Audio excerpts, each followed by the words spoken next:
Alegrei-me quando me disseram, vamos à casa do Senhor. Talvez esse versículo, essa frase nunca tenha sido tão forte para nós, né? Há 5 meses que nós não podemos dizer, vamos à casa do Senhor. E agora temos podido dizer, né? Alegrei-me quando me disseram, vamos à casa do Senhor. O Senhor é bom, a sua misericórdia dura para sempre. Abra sua Bíblia aí, Evangelho de João, capítulo 2, início do ministério de Jesus. Jesus está começando a sua caminhada, e diz assim a palavra, versículo 1: 3 dias depois houve um casamento em Caná da Galileia, achando-se ali a mãe de Jesus. Jesus também foi convidado com seus discípulos para o casamento. Tendo acabado o vinho, a mãe de Jesus lhe disse, eles não têm mais vinho. Mas Jesus lhe disse, mulher, que tenho eu contigo? Ainda não é chegada a minha hora. Então ela falou aos serventes, fazei tudo o que ele vos disser. Estavam ali 6 talhas de pedra que os judeus usavam para as purificações, e cada uma levava 2 ou 3 metretas. Jesus lhes disse, enchei de água as talhas, e eles as encheram totalmente. Então lhes determinou, tirai agora e levai ao mestre-sala. Eles o fizeram. Tendo o mestre-sala provado a água transformada em vinho, não sabendo de onde viera, se bem que o sabiam os serventes que haviam tirado a água, chamou o noivo e lhe disse, todos costumam pôr primeiro o bom vinho, e então já beberam fartamente, e servo inferior, tu, porém, guardaste o bom vinho até agora. Com este, Jesus deu início aos seus sinais em Caná da Galileia, manifestou a sua glória e os seus discípulos creram nele. Senhor, entregamos essa palavra nas tuas mãos, um texto escrito, mas que agora se torne vivo em nossos corações, nas nossas vidas. Traga a tua palavra, o teu ensino. Repreendemos toda tentativa do inimigo de impedir essa ministração, seja na internet, seja na eletricidade, seja, ó Pai Santo, qualquer coisa. Que não haja impedimento, distração dos nossos irmãos que estão assistindo pela internet, mas que possamos estar ligados em Ti, em nome de Jesus. Eu quero te convidar, você que está em casa, a separar um tempo, né?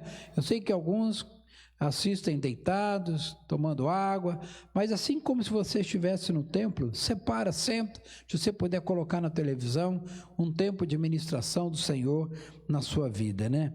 Esse texto é muito, muito especial, porque ele só é escrito no Evangelho de João. Ele não aparece em Mateus, Marcos e Lucas, só no Evangelho de João. E você sabe que o Evangelho de João é diferente dos 3 outros evangelhos. Os 3, Mateus, Marcos e Lucas, são chamados de evangelhos sinópticos, ou seja, evangelho que faz a sinopse, faz o resumo, conta fatos. O evangelho de Mateus, Marcos e Lucas, eles são muito atentos a contar fatos. Mas o evangelho de João, ele é diferente. O evangelho de João, além dos fatos, ele traz princípios. É o evangelho dos grandes eu sou a porta das ovelhas, eu sou o pão vivo que desceu do céu, eu sou o caminho, a verdade e a vida. O evangelho dos grandes eu sou, porque ele não passa só os fatos em que Jesus participou, mas ele traz princípios. João era muito chegado a Jesus, o apóstolo que acompanhou Jesus ali no momento da crucificação, o único que ficou, e depois ele foi mais tarde aquele que escreveu 1ª, 2ª e 3ª João, cartas, né? Cartas de amor, e o livro de Apocalipse também foi escrito por João. E aqui ele escreve exatamente esse texto em Caná da Galileia, mas não para relatar um fato. Jesus foi num casamento, lá aconteceu isso. Não havia necessidade de relatar. O que ele está trazendo aqui são verdades, são princípios profundos do ministério de Jesus, do ensino de Jesus, do Evangelho, para que nós possamos entender e tomar como ensino. A palavra de Deus diz, bem-aventurado aquele que vê. Não é? Alguns textos dizem assim, muitos olham e não veem, mas você que tem um discernimento do Espírito Santo, você olha e vê, porque não é só olhar, às vezes você olha, mas a mente está longe, você precisa ver o que está acontecendo aqui. E aqui é muito interessante que Jesus, diz a palavra aqui no versículo 11 do capítulo 2 de João, com este Jesus deu princípio aos seus sinais. Esse foi o primeiro milagre de Jesus. E aqui nós já queremos desmistificar algumas informações que temos aí, né? Hoje podemos dizer que são fake news, de que Jesus, quando era criancinha, fazia um passarinho de barro, soprava o passarinho, saía voando, coisas assim. Não é verdade. Jesus só começou o seu ministério aos 30 anos, quando foi batizado por João Batista, porque Jesus veio para cumprir toda a lei, e um sacerdote do povo de Israel só começa o ministério aos 30 anos. Então, se o ministério de Jesus fosse começado aos 29, Jesus não teria crédito junto aos judeus, porque a lei diz que sacerdote só começa o seu ministério aos 30 anos. Também João Batista começou, ele nasceu 6 meses antes de Jesus, e você vê que quando João Batista começa o seu ministério batizando, Jesus começa o dele sendo batizado por João Batista. Então, a primeira coisa, Jesus começou o seu ministério só aos 30 anos, porque ele veio também para cumprir a lei. E até então, a única coisa que ele fez foi o batismo. Ele foi tentado, ele venceu, ele chamou alguns discípulos, mas o que acontece é que aqui ele estava, no início do seu ministério, ele foi convidado para um casamento. Tremendo isso. E a Bíblia fala muito de casamento. E o casamento bíblico, humano, é a união de um homem, de uma mulher e a consequência disso, ou seja, os seus filhos, né?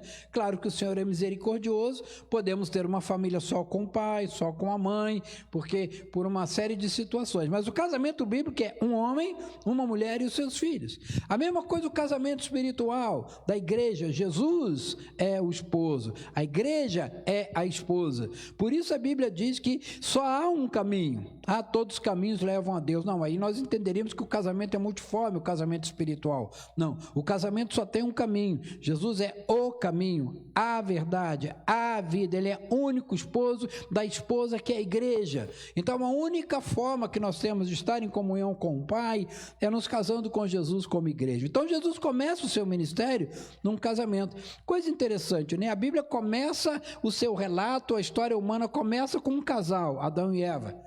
A igreja começa também com o casamento, Jesus e a igreja. E também, lá no final dos tempos, quando estivermos nas bodas do Cordeiro lá no céu, estaremos realizando o casamento definitivo da igreja com o Senhor e vamos voltar para governar aqui no mundo a partir de um casamento. Então, o Senhor leva em conta tanta importância um casamento, que o seu primeiro milagre foi um casamento. Caná da Galileia era ali pertinho daquela região abaixo, ao sul de Israel. Nós já estivemos lá em Caná da Galileia, hoje uma cidade grande, você não sabe exatamente aonde Jesus teria feito este milagre, não é? Então, mas a cidade existe ali. Jesus foi lá, era um casamento da família, né? De Caná da Galileia, achando ali sua mãe. Jesus também foi convidado, versículo 2, com os seus discípulos para o casamento. Então, possivelmente um casamento da família. E como é que era o casamento em Israel naquela época? Era algo grandioso.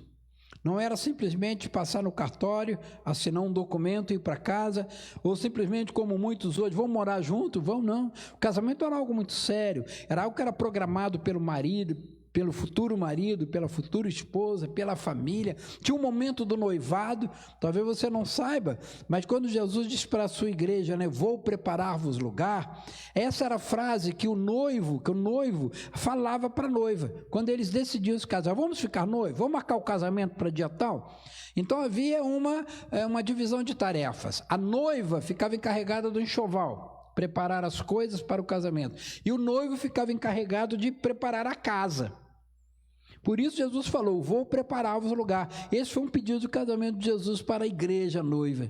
E a igreja, Jesus falou com ela, então você vai preparar um enxoval, e ir por todo o mundo e fazer discípulos de todas as nações. Então o casamento estava claro ali, o Jesus, o noivo, vai preparar lugar, e a noiva vai preparar no enxoval. O que é enxoval? É aquilo que a noiva leva para o casamento. O que a igreja vai levar para o casamento? Discípulos. Então as tarefas estavam bem definidas ali. E aqui esse casamento acontecia. Normalmente o casamento levava 7 dias. Quantos casamentos que você foi que levou 7 dias? Nenhum. 7 horas? Também não. Talvez leve umas 2 horas, né, um pouquinho mais. Naquela época a festa durava 7 dias. Você vai ficar pensando, pastor, como é que eu vou dar comida para esse povo durante 7 dias? Era assim. Levava o povo, ficava ali na casa durante 7 dias. Então tinha a comida para os 7 dias e o vinho para os 7 dias, que era separado normalmente em vasilhas, onde colocava o vinho do primeiro dia, o vinho do segundo dia, o vinho do terceiro dia. Isso era colocado, aqui dizem, talhas de pedra. A talha é um vasilhame grande, parece uma caixa d'água, né? Cabe 120 litros. E ali colocava, aqui diz, o texto é 3 metretas, isso é 120 litros. Então tinha a talha do primeiro dia, do segundo, do terceiro, do quarto, do quinto e dos 7 dias. Mas o que acontece? É que o casamento começa a acontecer. Então vem o primeiro dia, gasta-se o vinho do primeiro dia, o segundo, talvez faltou um pouquinho, já pegou do último, e assim foi. Quando chegou o final do 6º dia, a vasilha do 7º dia não tinha. Ou porque o noivo não pensou, ou porque gastaram antes, mas não tinha vasilha do 7º dia, mas tinha mais um dia ainda. Então o que diz aqui olha só, tendo acabado o vinho, versículo 3, a mãe de Jesus lhe disse, não tem mais vinho. Vamos entender essa questão das talhas, dos vinhos, dos 7. A palavra de Deus diz que um dia é como 1000 anos, 1000 anos é como 1000 dias, 1000 anos é como um dia. E se nós olharmos a história da humanidade, pelo que a Bíblia diz, nós hoje temos 6.000 anos a humanidade.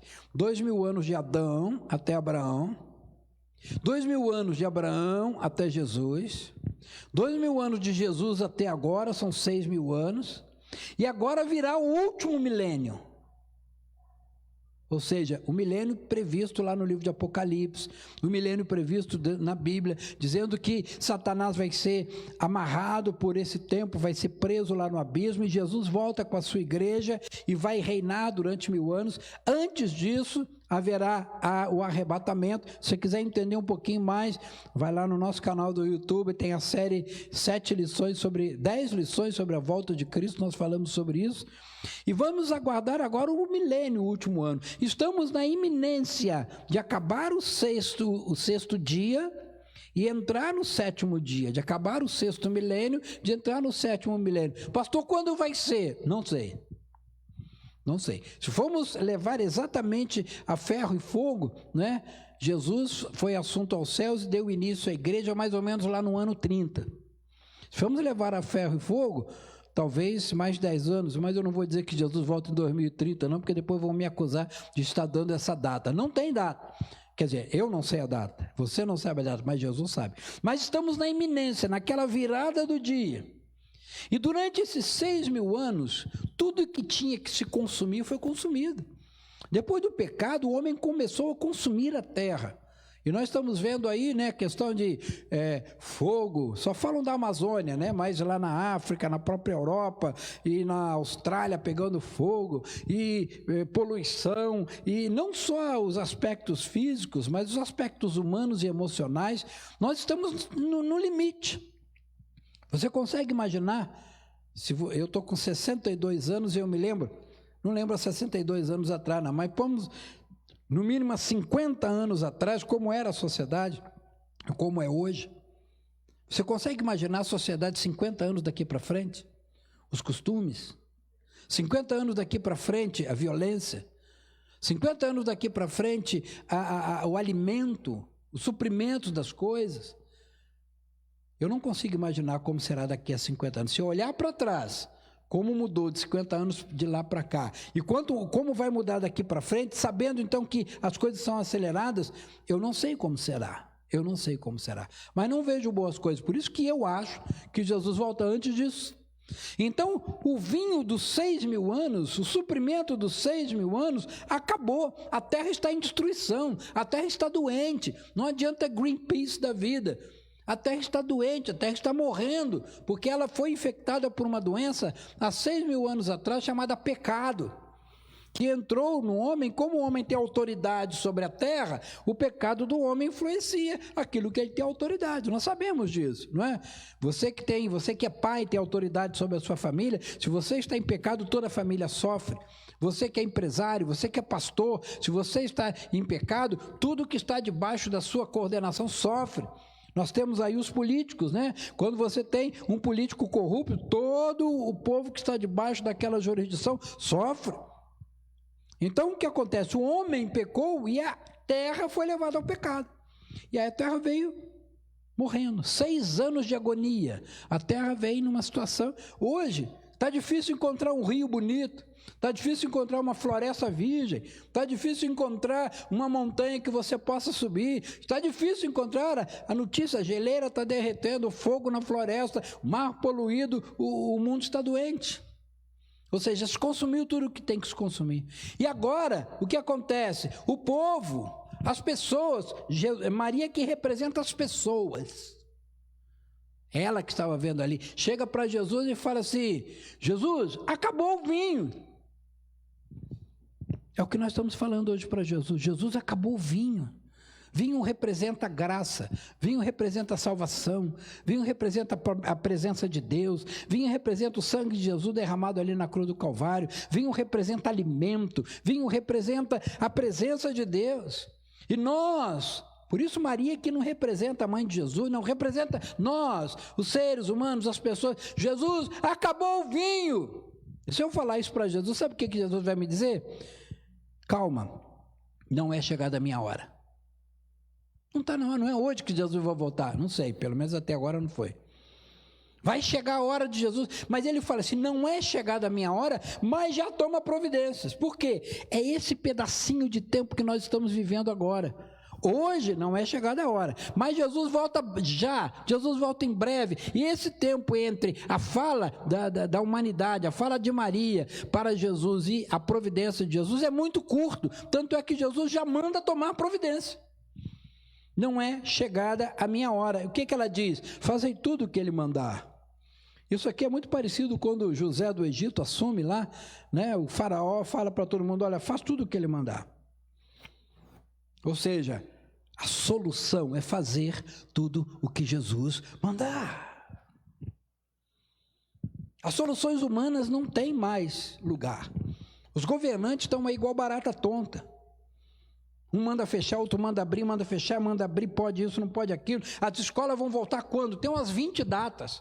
É setembro, é outubro, é novembro, é dezembro, não volta. Educação infantil não volta. Volta ensino médio, mas só particular. Público não volta, volta... Que loucura! Isso é um desgoverno. Os argumentos são malucos. Existia uma doença, em cima da doença, fecha. A doença continua, agora abre. Não consigo entender. Ou a decisão lá de trás foi errada, e eu acho que foi. Nunca na história da humanidade uma população saudável foi enclausurada. A solução sempre é você separar os doentes. Nunca na história da humanidade. Foi invenção, desculpe falar isso, foi uma invenção chinesa, em que quem não pensou fez junto. Mas existiu uma doença, enclausura todo mundo.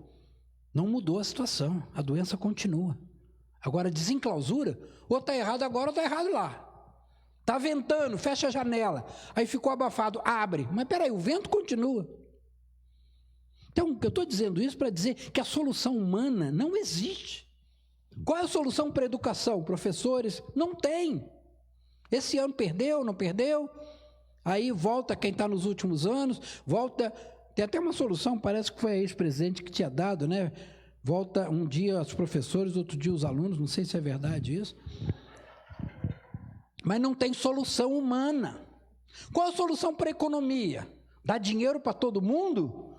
Isso é uma solução por pouco tempo. Não resolve a vida das pessoas e quebra o país. Qual é a solução para os relacionamentos entre países? Continuamos a ter um relacionamento com a China? Ou não? A que nível? Coisas malucas estão acontecendo. Ou seja, não tem solução humana. Então é nesse momento que a gente fala, Jesus, pelo amor de Deus, resolve. E Jesus fala, não está na hora não, mas vamos começar a tomar as providências? É o que o Senhor diz agora. Não está na hora, não vou, mas começa a tomar as providências. Começa a fazer as coisas que Jesus está mandando. Estamos diante de uma mudança na sociedade em que a história vai relatar. Eu fico imaginando daqui a 10, 20, 30 anos, quando alguém estudar aqui e olhar para trás e falar assim, meu Deus, quanta bobagem foi feita, quanta briga, põe a cloroquina, não põe a cloroquina, entuba, não entuba, interna, não interna, fecha, abre, meu Deus do céu, é o período onde a humanidade está mais perdida como nunca. Não existe solução. Mas nós temos que começar a ouvir o Senhor. Não vamos voltar igual. Os relacionamentos não serão os mesmos. A economia não será a mesma. Os restaurantes não serão os mesmos. Nada será o mesmo. Então, se vai começar, vamos começar certo. Vamos começar diante dos ensinos de Jesus. Foi o que Jesus falou. Só tem 6 talhas? Então, enche as talhas com água. Ou seja, Jesus virá para restaurar esta terra. Eu creio nisso, tenho pregado isso. O milênio é o tempo que a igreja vai voltar junto com Jesus para reconstruir a terra depois de tanto desmando, depois de tanta bobagem, depois de tanta destruição. Então Jesus usa a mesma água que estava disponível no primeiro, no segundo, no terceiro, no quarto, no quinto, no sexto dia. Jesus manda encher e fala: agora distribui. E quando eles começam a beber daqueles vinhos, o mestre Sala, que era o responsável pelo casamento, fala: meu Deus, que coisa boa é essa? Espera aí, o normal é dar o vinho primeiro bom, depois o ruim no final. Porque as pessoas já estão meio, né? Tomou o primeiro vinho bom, já começa a perder, né, o senso de que é bom, que é ruim. No último final dá um vinagre que o cara aceita, que tá bom. Já está bêbado mesmo. Mas aqui, quando ele começa a beber, ele fala: peraí, chama o noivo. Eu acho tão interessante disso aqui, ó. Chamou o noivo. Jesus, é isso que nós queremos. Nós queremos chamar o noivo. Jesus vem. Jesus vem. Chamou o noivo. Esse mestre Sala representa exatamente a humanidade. Chamou o noivo, é isso que nós temos que fazer. Chamar o noivo. Jesus vem. Ora, vem, Senhor Jesus, Maranata. Chamar o noivo na tua vida. Chamar o noivo na tua família. Chamar o noivo na tua igreja, na tua cidade, no teu trabalho, no país, no mundo. Chamar o noivo, porque só o noivo tem solução. Vai chegar o tempo, querido, em que as pessoas vão se entender, e já estão entendendo, que a solução só está em Jesus. Vai chegar o tempo onde vai haver uma divisão, já está havendo. Quem é contra e quem é a favor. Durante os últimos anos não tinha muito essa divisão, não. O pessoal ficava ali em cima do muro, são os muralistas, não é moralista não, muralista, o que fica em cima do muro. Ficava ali em cima do muro: eu sou cristão, mas eu apoio o assassinato de criança dentro do ventre. Eu sou cristão, mas eu apoio o casamento fora dos princípios de Deus. Eu sou cristão, mas, sabe, roubar um pouquinho e ter relação sexual antes do casamento, está normal. Aqueles que ficam em cima do muro, são, mas não são. Dizem que são, mas não é verdade. Hoje está chegando o tempo de você falar: eu sou cristão e defendo os princípios cristãos. Alô? Eu sou contra o aborto. Eu sou contra o casamento fora dos padrões de Deus. Eu sou contra o relacionamento sexual fora do casamento. Eu sou contra o roubo. Eu sou contra a mentira. Eu vou trabalhar em cima de princípios. Questão são princípios, querido, não são pessoas. Está chegando a eleição agora municipal. Lá nos Estados Unidos, em outubro, a eleição para presidente. Tivemos a eleição há 2 anos. Federal, vamos ter outra daqui a 2 anos. Nós temos que nos ater a princípios. Ah, mas o cara fez muita coisa boa. Não importa. Eu quero saber os princípios. Fez coisa boa, mas é a favor de levar a educação sexual para dentro da escola? É a favor da ideologia de gênero? Não se levanta contra os princípios de Deus? Não tem o meu apoio. Igreja, fez? Não me interessa se fez ou se não fez. Hitler fez muita coisa. As grandes estradas, as autobahn alemãs foram construídas por Hitler. Isso, eu não vou dar apoio a ele. Grandes coisas foram feitas por governantes promíscuos, corruptos, ligados a princípios demoníacos. Então nós temos que caminhar em cima de princípios. É hora de dizer: eu penso assim. Eu esse dia estava numa live comentando e falava: está na hora do crente sair do armário. É uma expressão que foi usada por um grupo aí que tinha vergonha de dizer o que era, e depois começaram a falar que sair do armário. É hora do crente sair do armário. Eu sou crente, sim. Lá na sua faculdade, eu sou contra o aborto, sim. Lá na sua faculdade, eu sou contra o sexo livre, sim. E eu sou contra todos esses que apoiam as coisas que não são de Deus, sim. Está no momento de nós dizermos isso, no momento de nós nos posicionarmos. E o mestre Sala tomou o vinho e falou: este é o melhor. Diga isso, querido. Diga isso onde você passar. Não tem solução sem Jesus. Este é o melhor.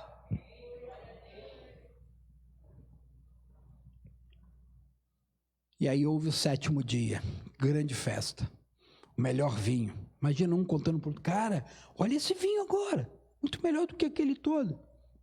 É o que está acontecendo. As pessoas estão começando a buscar as igrejas, estão começando a entender que Jesus é a solução. Pastor, mas muita gente saiu da igreja, saiu porque tinha outros interesses. Quem tinha interesse em fazer parte da igreja porque ia encontrar um namorado, o namorado não está indo mais. Quem tinha interesse em ir para a igreja para encontrar, sei lá, algumas pessoas para fazer negócios, não está tendo esse encontro mais. Quem tinha interesse em ir para a igreja para ver os grandes shows com estroboscópica e fumaça, não está tendo mais. Então agora, os interesses escuros desapareceram. Quem ficou? E além dos que ficaram, vieram outros. Quem ficou são aqueles que estão buscando o Senhor em espírito e em verdade. Não estão membros da igreja para arranjar namorado. Não estão membros na igreja para arranjar negócios. Não estão membros na igreja para ver show. Não estão membros na igreja para poder estrear o vestidinho novo. Comprou o vestidinho para ir domingo à noite. Não tem culto.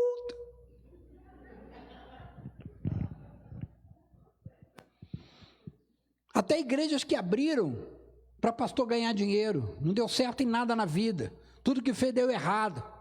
Aí, poxa, vou abrir uma igreja. Aí tem um bom discurso. Às vezes montam uma boa banda de louvor, muitos até pagos, não conseguem entender isso. E aí, abriu a igreja para ganhar dinheiro. Parou de entrar. Você está entendendo? Esse momento foi aquele freio de arrumação para a gente entender qual é o propósito de estarmos aqui. Qual é o propósito de fazermos parte de uma igreja? Qual é o propósito de intercedermos? Isso deu uma pequena amostra dos países perseguidos.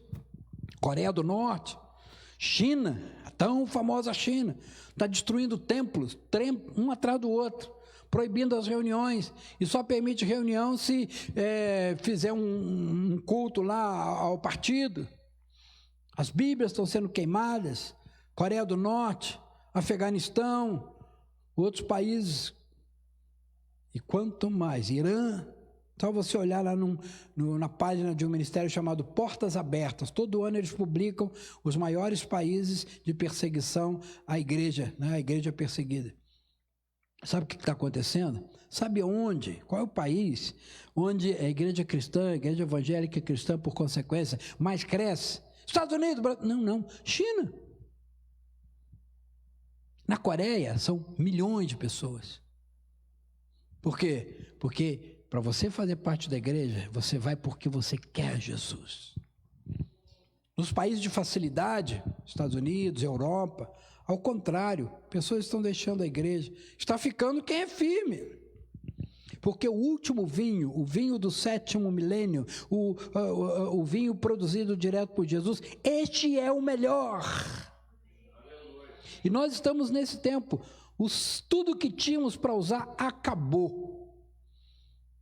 Esses aí formados em doutorados em educação escolar, doutorados em educação, doutorados em administração, doutorados em política. Qual é a solução? Me diz. Não tem. Porque se tivesse, não estava um para cá, outro para lá, outro para lá, outro para cá, outro para lá. Eu não paro de ouvir notícia, né? Vai voltar a escola em setembro, de outubro, de 5, de 10, de não sei o quê, só particular. Que loucura! Cadê os grandes solucionadores? Cadê a solução que todo mundo tinha? Desapareceu. A solução agora está em Jesus. O vinho novo é o melhor vinho. Você entende, querido, que nós estamos num tempo de festa? Pastor, festa. Dentro de casa, parado, aguardando habeas corpus. Os bandidos estão soltos, não pode a polícia dar batida nas comunidades, não pode usar mais helicóptero. Eu acho até que dá certo, porque se você não pode perseguir os grandões, aqueles que roubaram milhões, trilhões, bilhões, então também não persegue os outros, não. E aí está aí, os bandidos tomando conta das comunidades. A hora que começar a alcançar também os grandões, estão alcançando alguns, tem um que vai devolver R$1 bilhão. Imagina, fora o que ele já roubou, consumiu. Mas está solto, andando para lá e para cá, né? Tem uns aí condenados há décadas, está solto, até querendo se candidatar de novo. Bandido. Os tempos são difíceis. Os tempos são difíceis. Por quê? Porque acabou o vinho. Não tem solução humana. O vinho feito por homem acabou. Só tem agora o vinho de Jesus. Mas você é convidado a participar da mesa com Jesus. Salmo 23, preparas uma mesa perante mim, ainda chama os inimigos para ver, na presença dos meus inimigos. É assim, quando o Senhor faz uma mesa para você, ele chama os inimigos para ver. Você se lembra da parábola de Lázaro e o rico? Lázaro estava lá na bênção, no paraíso, não via o rico, mas o rico via Lázaro. Parece aquele espelho, né, que de um lado vê, do outro não vê. Eu acho que vai ter um espelho separando o céu do inferno. Os do inferno vão ver a gente lá, digno é o Cordeiro de receber. E nós vamos olhar para lá, é só um espelho, não vai ver nada do outro lado. É assim, preparas uma mesa perante mim, na presença dos meus inimigos. É assim, vinde benditos do meu Pai. É assim, eu sou o caminho, a verdade e a vida. É assim, eu sou o pastor das ovelhas. É assim, eu sou o pão vivo que desceu dos céus. Se você beber dessa água, você nunca mais vai ter sede. Nós somos aqueles que temos acesso ao vinho novo, ao vinho da 7ª talha, ao vinho do 7º dia, ao vinho do 7º milênio, ao vinho que Jesus está preparando para que nós possamos tomar. Este sim é a solução para as nossas vidas. Mas eu não creio no evangelho que vai só me prometer o futuro, não é? Porque se fosse assim, se aceita Jesus, aí você vai para o céu, dá um tiro na cabeça e vai rapidinho. Não. Eu creio no evangelho que muda o hoje, porque a Bíblia diz, eu vim para que tenham vida, salvação, e vida em abundância, vida do dia a dia. Eu creio no evangelho de que Jesus está contigo na tua casa, Jesus tem um caminho para você, a angústia é arrancada, o medo é jogado por terra. Eu creio nesse Jesus. Mesmo dentro de casa, aprisionados, aguardando o habeas corpus, nós temos a presença de Jesus. Querido, nós vamos sair deste tempo melhor do que entramos. Eu creio nisso, financeiramente, em termos de saúde. Pastor, mas algumas pessoas adoeceram. Adoeceram, mas seria muito pior. Eu creio nisso. Eu creio que a igreja vai sair melhor, mais purificada. Eu creio que nós vamos sair melhor. Creio nisso. Então, querido, nós temos que nos agarrar. Temos que fazer como Maria. Pedir a Jesus e falar, faz o que Ele quer. Hoje nós como igreja estamos dizendo, faça o que Jesus te manda. Nós estamos dizendo, fazei tudo o que Ele vos disser. Nós como igreja profética estamos levantando a voz dizendo, faça o que Jesus quer, faça o que o Senhor quer, faça o que o Senhor manda, e você vai poder beber o vinho da 7ª talha.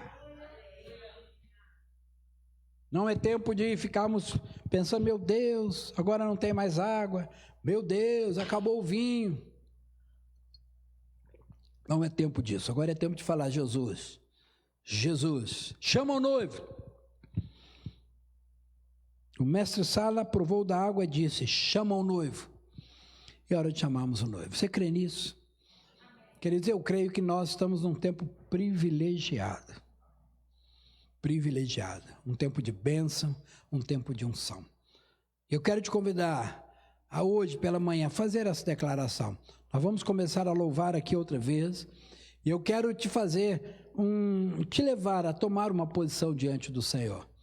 Eu não sei, talvez você nunca tenha pedido que Jesus tome conta da sua vida, não tenha aceitado Jesus como seu Senhor e Salvador, ou talvez você até já tenha feito, mas passou um tempo de desânimo, até por causa da pandemia, até por causa dessa clausura, passou um tempo de desânimo, eu não sei. Nós vamos começar a louvar, vamos adorar o Senhor. Enquanto isso, eu queria que você separasse um local na sua casa, separasse um local onde você está. Aqui nós vamos ficar de pé, para ter um tempo declarando que o Senhor é Deus, para ter um tempo declarando que nós não abrimos mão, para ter um tempo de chama o noivo, chama o noivo.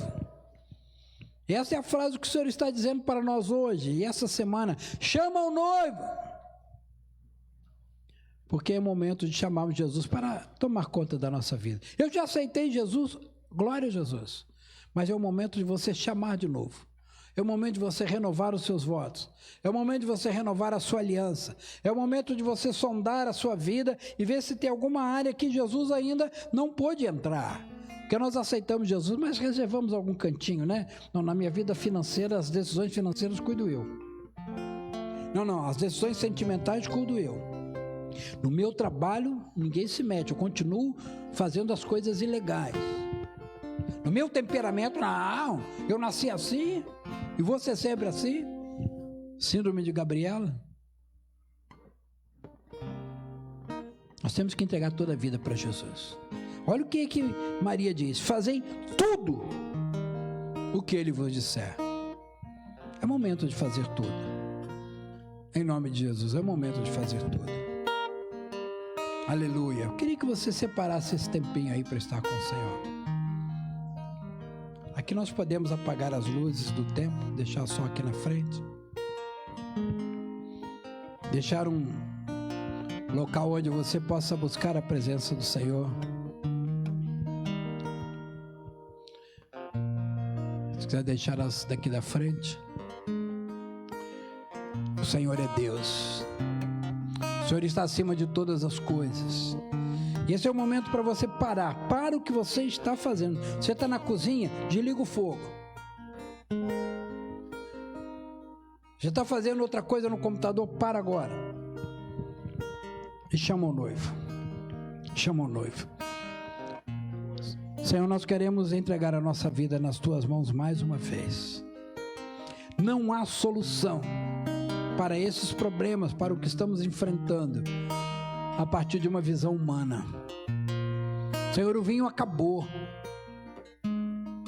E agora, Senhor, nós queremos que Tu venhas intervir. Entregamos a Ti a água, ou seja, o que temos. Só temos água. Nós queremos que Tu venhas transformar a água em vinho.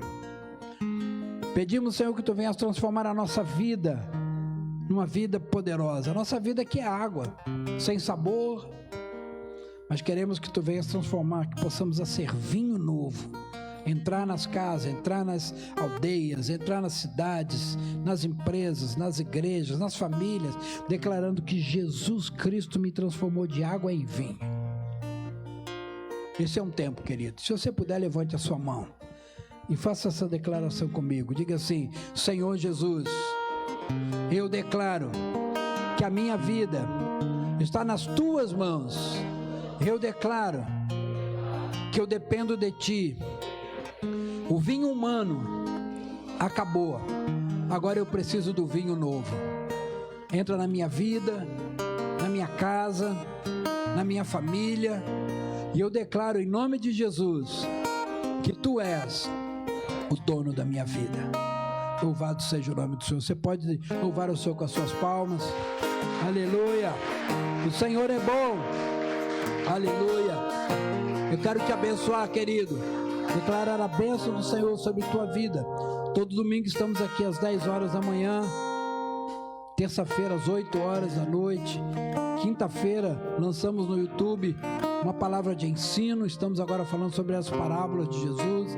Também lançamos durante a semana pequenas palavras no YouTube chamado Gotas de Bênção, onde ministramos uma palavrinha de 2 minutos para que você seja abençoado. Receba a bênção do Senhor aí onde você está, em nome de Jesus. Aleluia.